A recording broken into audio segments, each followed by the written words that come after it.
La première chose que nous allons faire maintenant, ça va être de créer une sorte de donnée. Donc pour cela, on va lancer un wizard. Wizard qui va nous permettre de définir quelle est la typologie de données que nous nous apprêtons à intégrer dans Adaptive. Dans le cas d'espèce, c'est un fichier Excel. On va lui donner un nom, Operating Expenses, et on va lancer le processus de création.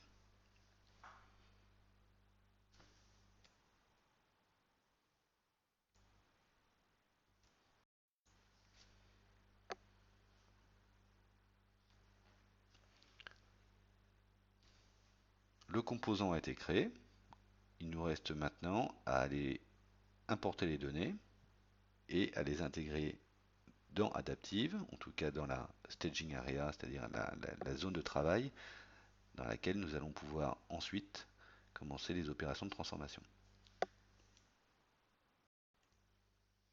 On va lancer donc maintenant l'importation des données. On saisit.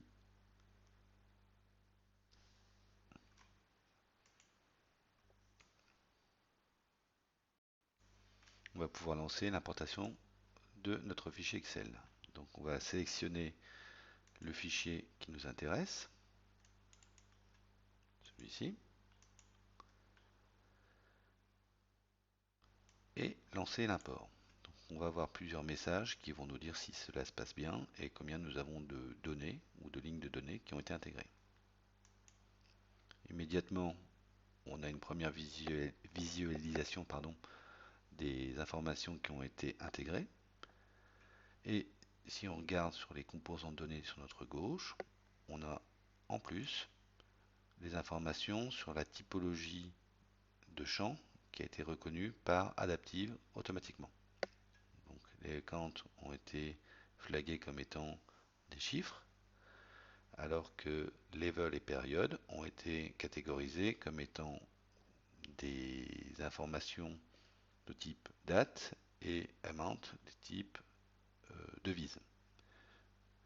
Ce qui nous pose problème dans le cas d'espèce, c'est que le level, c'est pas du tout un champ de type date.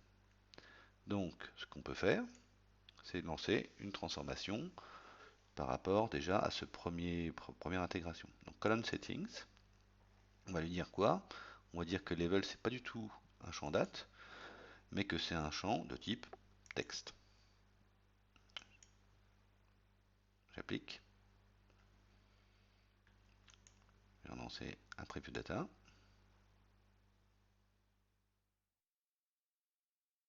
Et automatiquement, les levels ont été mis de façon correcte par rapport à ce que moi j'attends.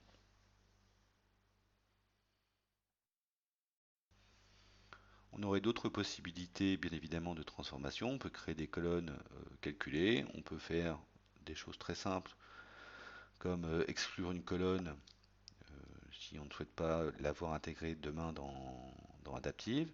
On peut évidemment faire des classements, ou plus exactement des tris ascendant-descendant. On peut faire tout plein de choses, y compris rajouter des données en provenance